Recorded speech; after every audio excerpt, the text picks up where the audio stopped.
बोलो जय श्री श्याम। नमस्कार दोस्तों, आज हम पढ़ रहे हैं क्या? हिंदी व्याकरण।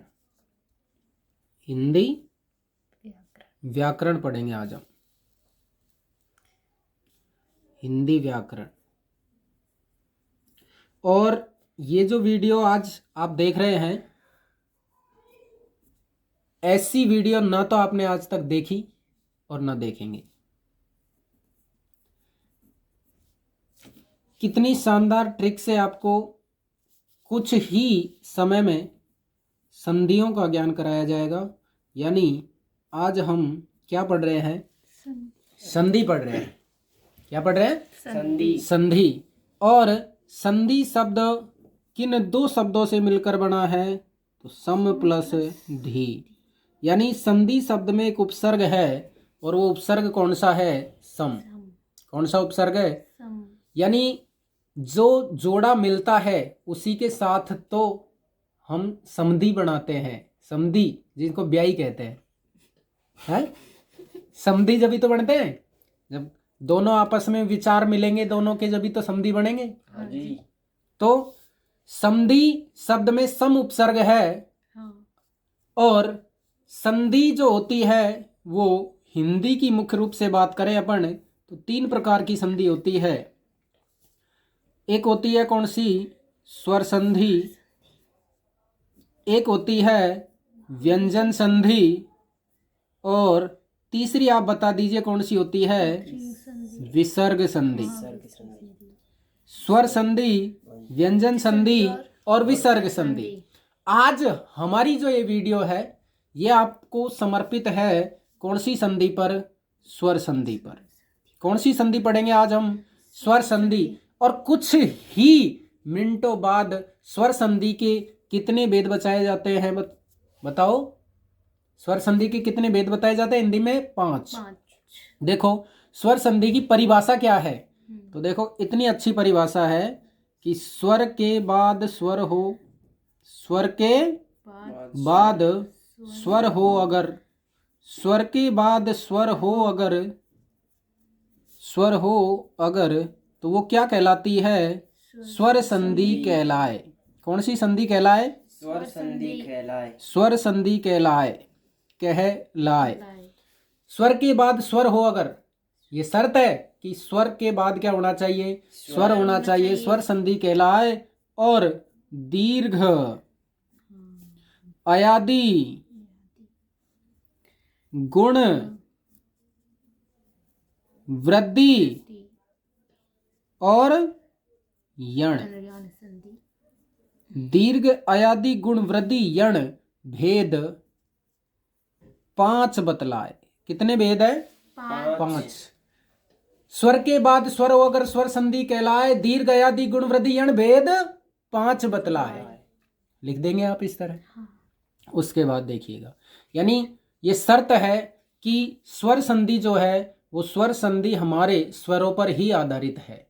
और हिंदी वर्णमाला में स्वरों की संख्या कितनी है?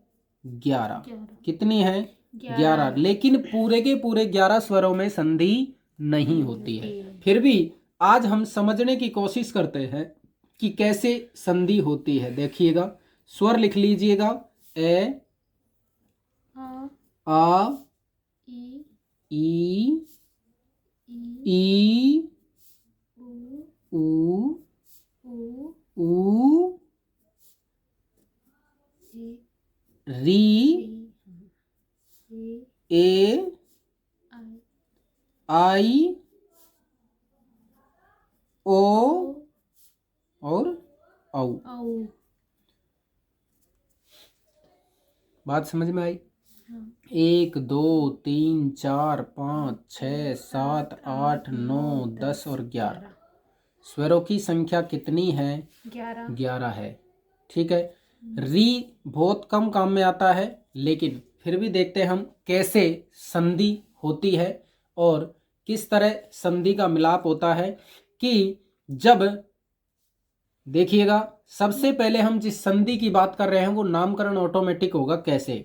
देखो, इस ए के बाद में क्या आ जाए? ए आ जाए। ए के बाद में ए आ जाए। ध्यान रखना, अगर ये कोई डिब्बा है, हाँ ठीक है, और ये कोई डिब्बा है, हाँ इस डिब्बे के इधर से और इस डिब्बे के इधर से विपरीत साइड से तो जोड़ होगा नहीं। हाँ जोड़ होगा तो फर्स्ट डिब्बे का अगला भाग, फर्स्ट डिब्बे का तो पिछला भाग, पीछे वाला, हाँ और पीछे वाले डिब्बे का अगला भाग, यही तो दोनों आपस में जुड़ेंगे। हाँ तो दो शब्द संधि के लिए कितने शब्दों का होना जरूरी है? दो शब्दों का। जैसे देखो, एक आगे वाला शब्द मैं लिख रहा हूं विद्या, विद्या प्लस आलय।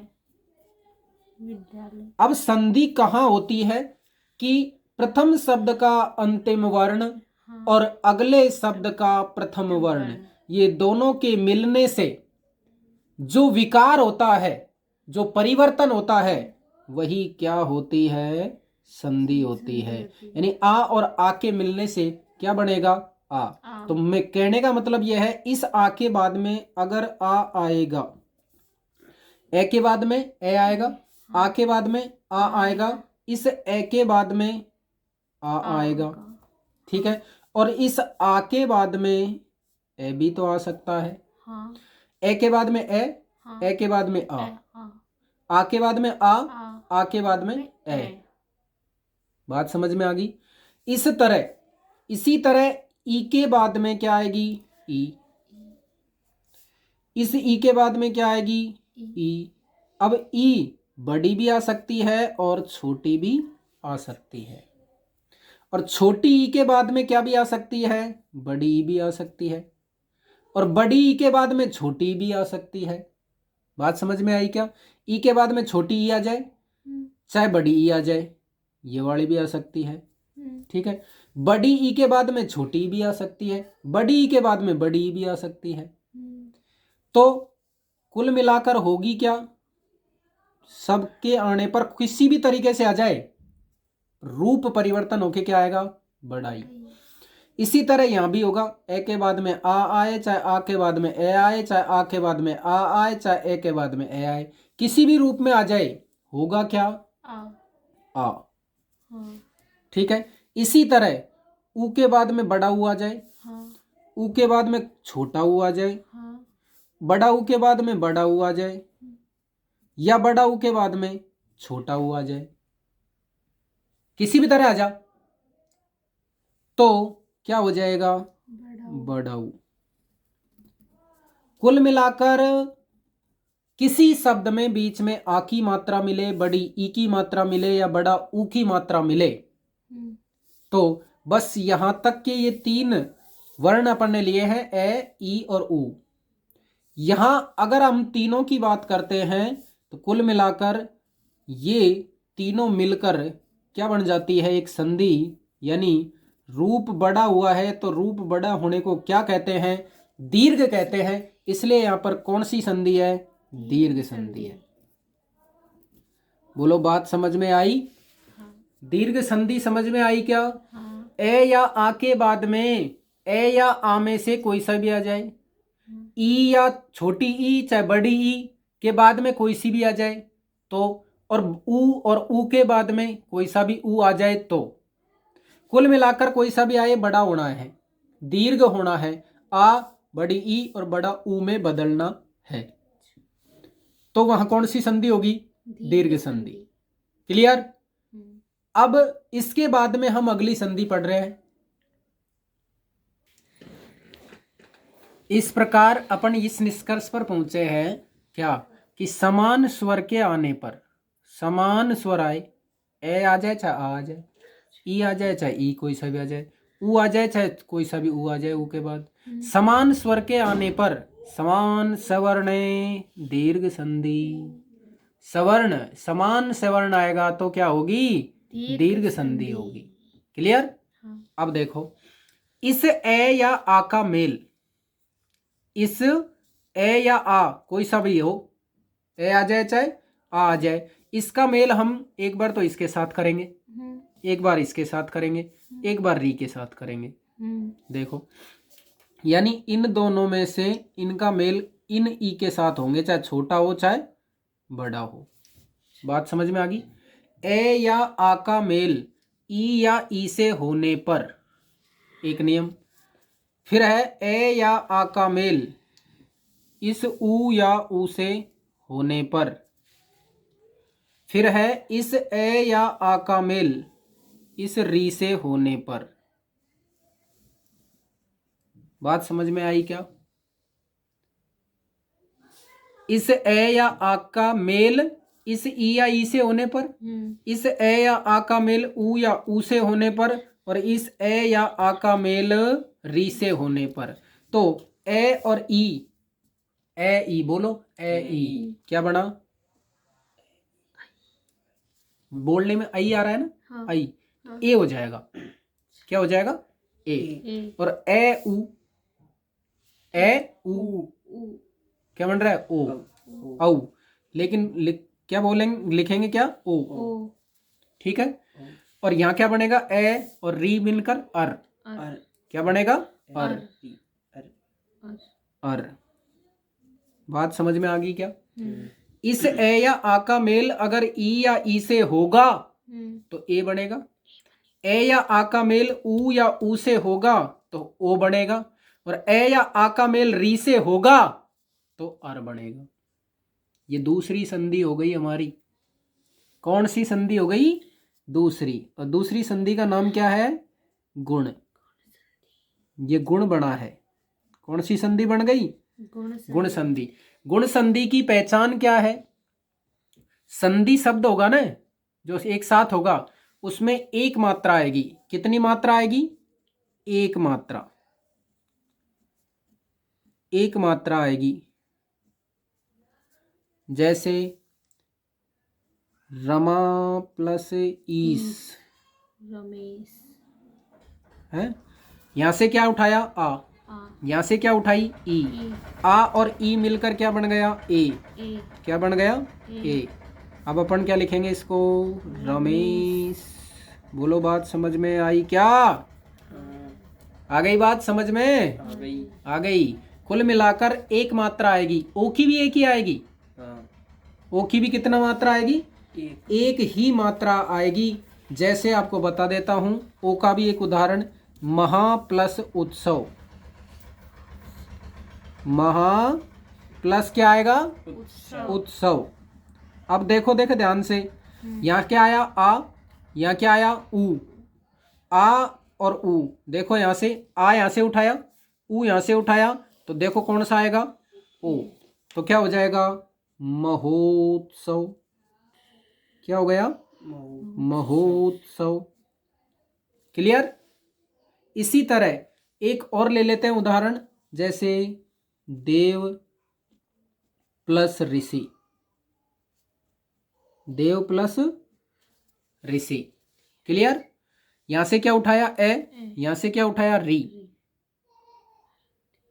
क्या हो जाएगा दोनों का? अर।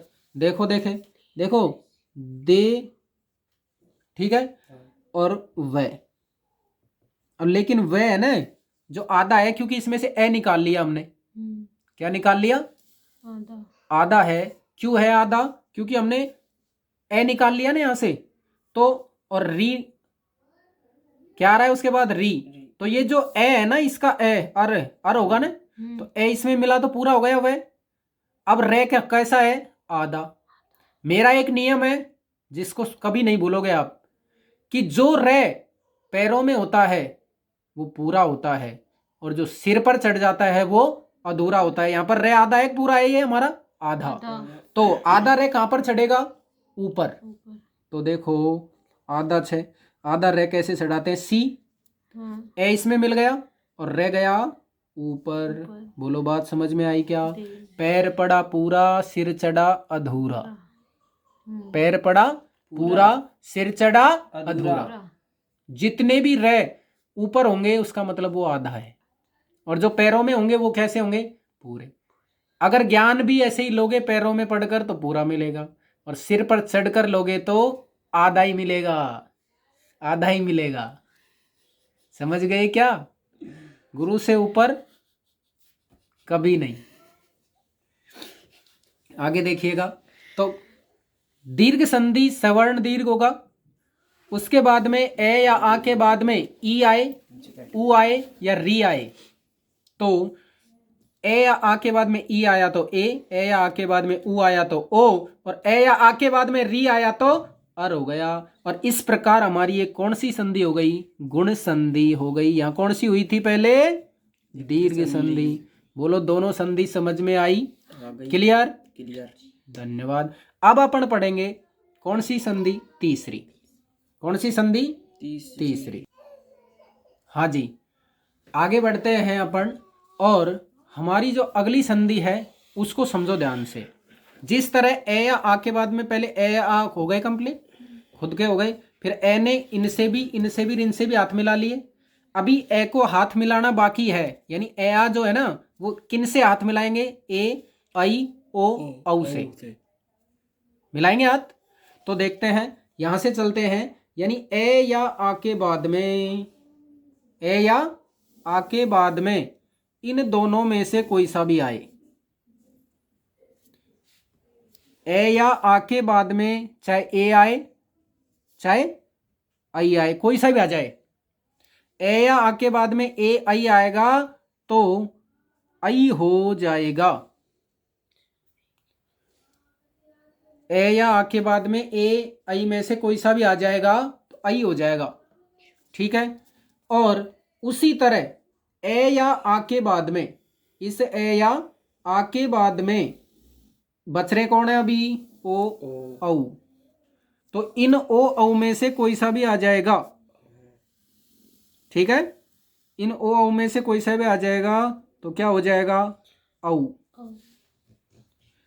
बात इतनी सी समझ में आनी चाहिए कि अगर ये आएगा तो यही हो जाएगा, मतलब जिस तरह दीर्घ संधि में पढ़ा था ना, लेकिन इसको दीर्घ नाम ने देकर क्या कहते हैं? वृद्धि। कौन सी संधि? यानी डबल मात्रा जहां पर आ जाएगी तो आप ध्यान क्या रखेंगे? ये कौन सी संधि होगी? वृद्धि संधि होगी। कौन सी संधि होगी? वृद्धि संधि होगी। जैसे मैं दो एग्जाम्पल आपको बता देता हूं, देखिएगा। जैसे देखिएगा, सदा प्लस एव, ध्यान से सुनो। यहां पर क्या है? आ। ये वाला आ गया और यहां से क्या ले लिया? ए। होना क्या है? आई। बड़ी मात्रा यानी डबल मात्रा आएगी, क्या बन जाएगा? सदैव। वेरी गुड, क्लियर, समझ में आई? हाँ। इसी तरह ओ का भी कोई उदाहरण ले लो, कोई भी एग्जाम्पल हो। जैसे देखो ध्यान से, महा, महा प्लस ओज, महा प्लस ओज। देखो ध्यान से, यहां से क्या लिया? आ, यहां से क्या लिया? ओ। ठीक है। अब अपने नियम में यह होना चाहिए कि आ के बाद में ओ आ रहा है तो औ होगा ओ ही, लेकिन मात्रा कौन सी हो जाएगी? डबल। क्या हो जाएगा? महूज। महूज। बोलो समझ में आ गई क्या? इसमें दीर्घ संधि में दोबारा देखो, दीर्घ संधि में मात्रा खुद की दीर्घ होगी, आ, ईर, ऊ। गुण संधि में क्या होगी? मात्रा क्या होगी? ए, ओ, अर। ठीक है, ये ए वाला उदाहरण हो गया, ये ओ वाला उदाहरण हो गया, और ये अर वाला उदाहरण हो गया। क्लियर? एक मात्रा आएगी गुण में, दो मात्रा आएंगी वृद्धि में।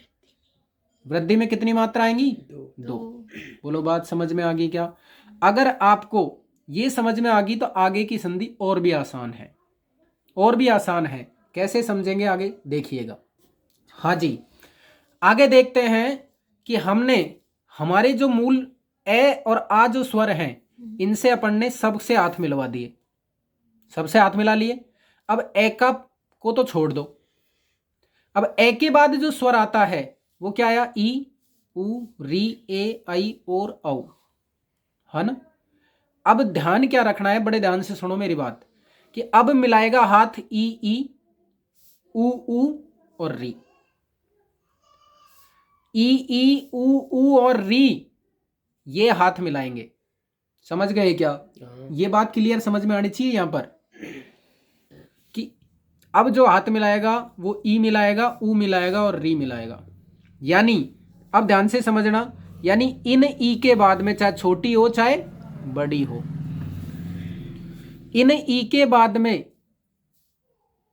कोई सा भी और स्वर आए, कोई सा भी क्या आए, और स्वर आए, तो जैसे कौन आ गया, मान लीजिए ए आ गया, दोनों में से कोई सा भी आ गया, ठीक है, चाहे ऊ आ गया, लेकिन खुद ई नहीं होना चाहिए। ई के अलावा कोई भी असमान स्वर हो, समझ गए क्या? ई के अलावा कोई सा भी असमान स्वर हो,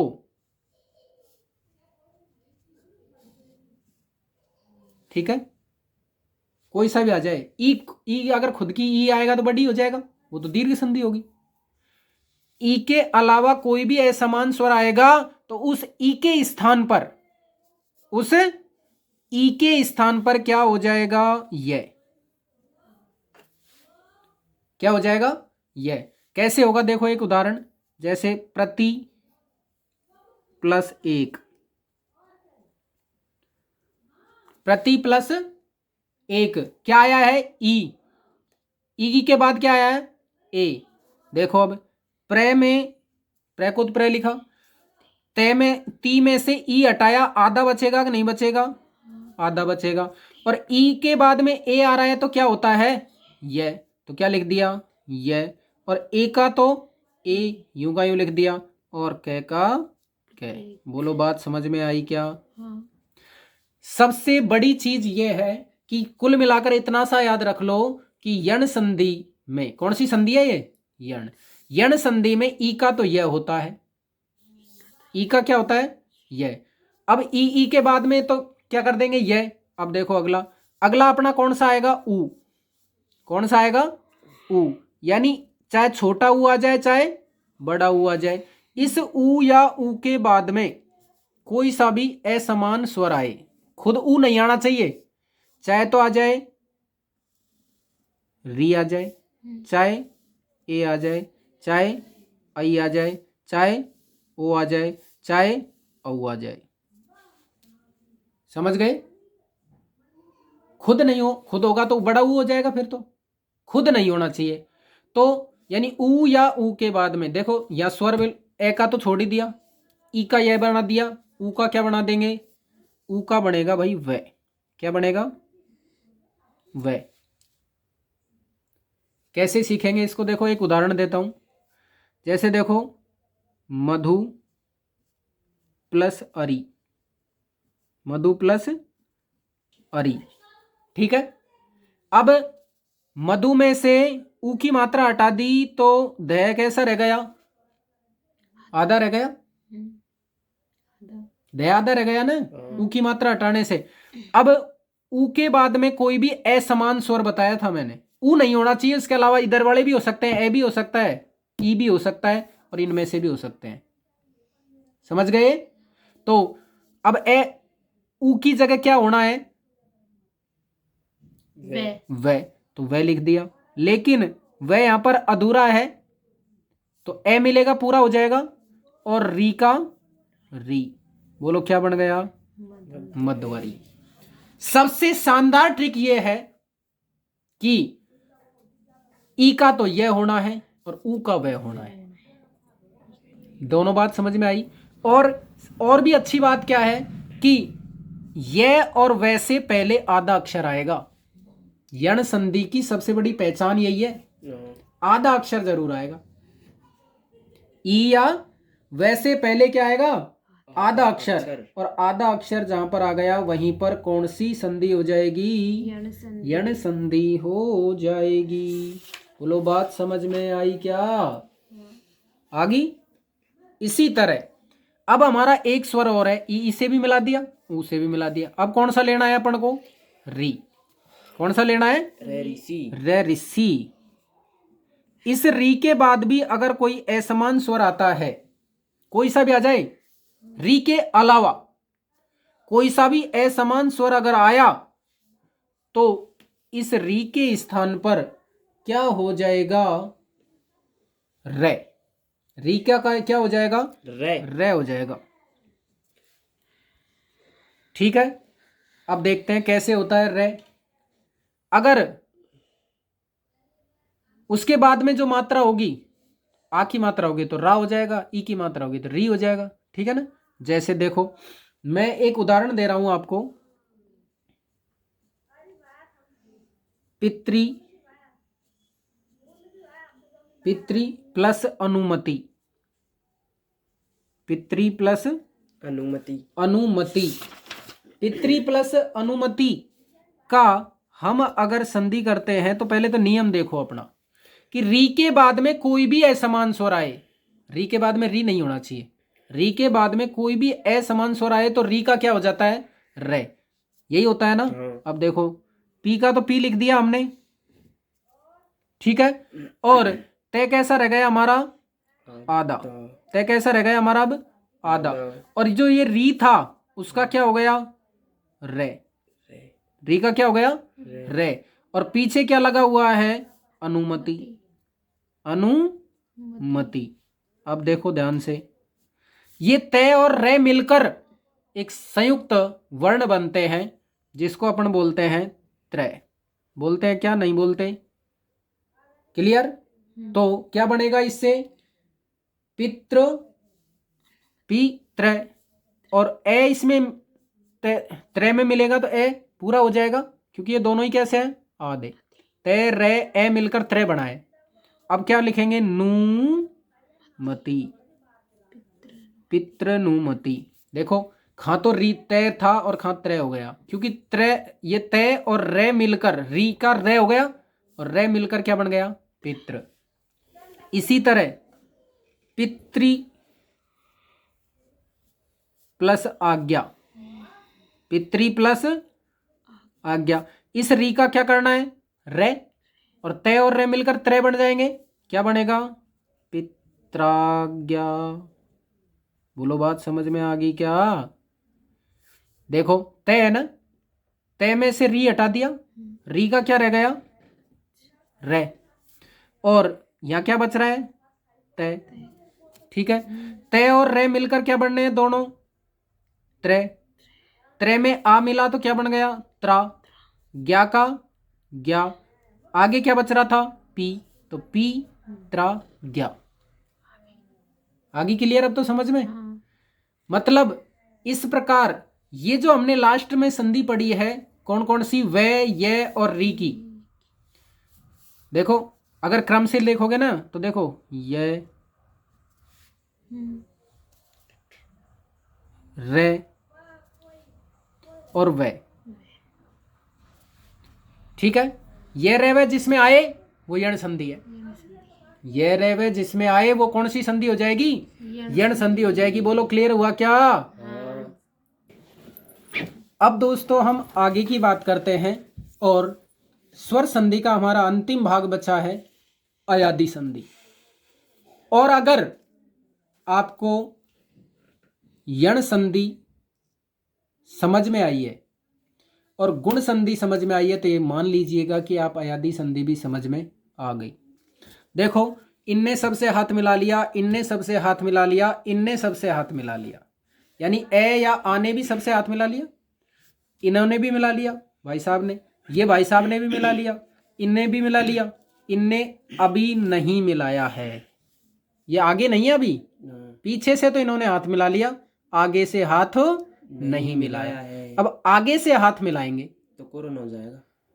कोरोना कैसे होगा, हाथ मिलाएंगे तो यहां नहीं होगा।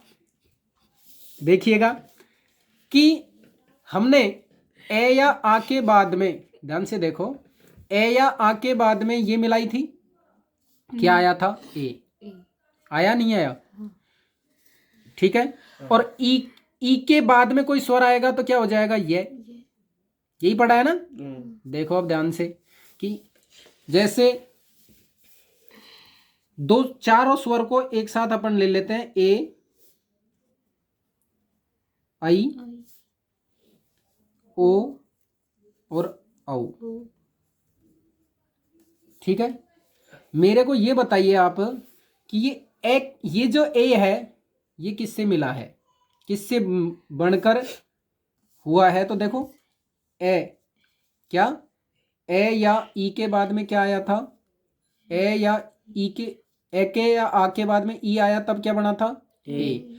और इस ई या ई के बाद में कोई असमान स्वर आया तो क्या बना था? ये। यानी इस ई का क्या बना? ये। और इस ई से क्या बना? ए। तो ये जो ए है ना, इसका क्या बन गया कुल मिलाकर? ये। ठीक है, यानी क्या बन गया? अय। और अगर मात्रा डबल है तो क्या हो जाएगा? आय। देखो एक बार दोबारा, ए या आ के बाद में ऊ या ऊ आए तो क्या होता है? ओ। यही हुआ है ना, ओ। और ओ के बाद में ओ किससे बना? ऊ से। और ऊ का क्या बनाया हमने? इधर देखो, वे। तो देखो यहां क्या हो जाएगा? ए वे। और मात्रा डबल है तो क्या हो जाएगा? आव। अरे इतनी सी बात तो याद रख सकते हैं अपन कि ये जो ए बना है हमारा, ये ई से बना है, और इस ई का हमने क्या बना दिया यहाँ पर? ये। ई का क्या बना दिया? ये। तो ये बन गया ई का। ए में क्या छपा है? देखो यहाँ, देखो ध्यान से, ए और ई छिपा हुआ है कि नहीं छिपा हुआ है? और ई को किस में बदला हमने? यण संधि में, ये में। और ए का ए आगे आ गया, यूं कहीं। हेलो, हाँ। इसमें भी इसी तरह क्या छिपा है? मान लीजिए बड़ी मात्रा है तो आ, और आ के बाद में क्या है? ई। आई। और आ का तो आ रह गया, और ई का यण संधि के अनुसार क्या बना दिया? ये। इसमें भी इसी तरह, एक तो ओ है तो ए और ऊ एक नहीं है, नहीं है इसमें, ए और ऊ। तो ए का तो ए, और यण संधि में ऊ का क्या कर दिया हमने? वे। तो ये वे हो गया। इसी तरह आ और क्या होगा? ऊ। आ और ऊ। आ का तो आ, और ऊ का क्या कर दिया हमने? वे। ये अलग संधि नहीं है। अगर समझें तो एक तरीके से माध्यम से, तो अलग संधि नहीं है, स्वतंत्र संधि नहीं है। देखो दोबारा, ए का ए और ई से क्या बन गया? ए और ई। तो ए का तो ए लिख दिया, और ई का ये। ए किससे बना? आ और ई से। तो आ का तो आ, और ई का क्या कर दिया? ये। यण संधि के अनुसार। ओ का ओ में क्या है? ए और ऊ। ए और ऊ गुण संधि के में पढ़ा है ना पढ़ने, ए और ऊ के क्या हो जाएगा? ओ। तो देखो ए और ऊ, और ऊ ए का तो ए, और ऊ का क्या कर दिया? वे। कुल मिलाकर हम इतना बात समझ सकते हैं। देखो दोबारा, ओ में क्या है? आ, और ऊ, आ का तो आ, और ऊ का वे, यण संधि से। मतलब गुण संधि और यण संधि मिलकर क्या बनी है? अयादी संधि। नहीं क्या? अब इनको अयादी नाम क्यों दिया? देखो, अय, आय, आओ, आओ। अगर मात्रा एक आएगी तो अय, दो आएगी तो आय। मात्रा एक आएगी तो आओ, मात्रा दो आएगी तो आओ। यानी इनमें ए आ रहे हैं बार बार, तो इनको नाम क्या दे दिया? ए आदि। ए आदि आ रहे ना, हाँ। इसलिए इनको नाम कर दिया ए यादी संधि। अयादी संधि। अब अयादी संधि में भी एक अच्छी बात यह है क्या, कि अगर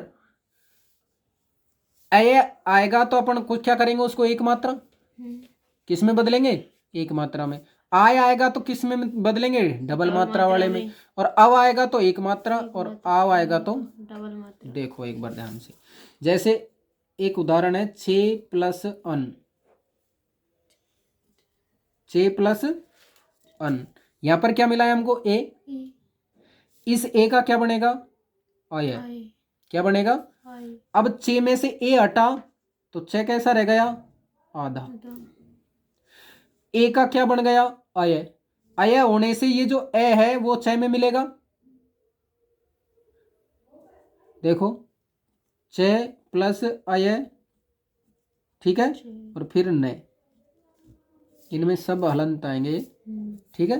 तो 6 पूरा होगा इसके मिलने से, और ये पूरा होगा किसके मिलने से? अन के मिलने से। यानी ए भी तो है इसमें, ए और न। अब देखो 6 का तो क्या कर दिया हमने? इस 6 का तो पूरा हो गया, ठीक है, ए मिलने से। और ये आधा है तो ये वाला ए मिलने से ये पूरा हो गया और क्या बन गया? चयन। चयन। इसी तरह देखो ने प्लस अन क्या बनेगा? नयन। बोलो समझ में आ गई क्या? आ गई। जैसे देखो अब एक और एग्जांपल, गई प्लस अक,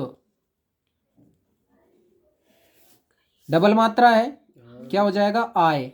आए। देखो गे का तो आधा आधा रह गया, आ की मात्रा मिली तो क्या बन गया? गा। गा। ये नीचे लिखा तो ये में ए मिला तो पूरा हो गया और के क्या बन गया? गायक। इसी तरह नई प्लस अक क्या बन जाएगा? नायक। क्लियर? और देखो देखो इसमें मात्रा आएगी एक, जैसे पो प्लस अन, ठीक है? क्या करोगे इसको? देखो ओ की मात्रा है, आओ में बदलेगा, पे आधा रह गया कि नहीं रह गया? फिर क्या आएगा? अव। फिर क्या आएगा? अन। अब बोलो मिलाकर क्या बना? पवन। क्या बन गया? पवन। पे में ए मिला पूरा हो गया, वे में ए मिला वे पूरा हो गया और ने पवन। पवन। क्लियर? और इसको देखो पौ प्लस अक, पे का तो पे, आ की मात्रा लगी पा और वे का वे पूरा हुआ ए मिलने से और क्या बन गया? पावक। इसमें क्या याद रखना है? इसमें याद ये रखना है कि अगर बीच में ये आ रहा है ए ये ढूंढना पड़ेगा अपन को टुकड़ा करके आय, इसमें क्या आ रहा है? आए। इसमें क्या आ रहा है? अव आ रहा है ना वो, और इसमें क्या आ रहा है? आओ। आव आ रहा है तो डबल मात्रा आएगी, अब आ रहा है तो एक मात्रा आएगी, आय आ रहा है तो डबल मात्रा आएगी और अय आ रहा है तो सिंगल मात्रा आएगी। इस प्रकार आज हमने इतने कम समय में संधि का जो स्वर संधि का टॉपिक है वो पूरा कर लिया है। बोलो कैसा लगा आपको? ये अच्छा लगा। बहुत अच्छा या अच्छा ही? बहुत अच्छा। बहुत अच्छा। आगे भी अगर आप इस तरह की वीडियो देखना चाहते हैं, सुनना चाहते हैं तो हमारे चैनल को लाइक करें, शेयर करें और यदि आपने अभी तक हमारा चैनल सब्सक्राइब नहीं किया है तो सब्सक्राइब अवश्य कर लें। और आपका प्रचार हमारे लिए मोटिवेशन का कार्य करेगा, इसलिए अधिक से अधिक लोगों तक इसको भेजें और बताएं कि शानदार पढ़ाते हैं कमलेश सर।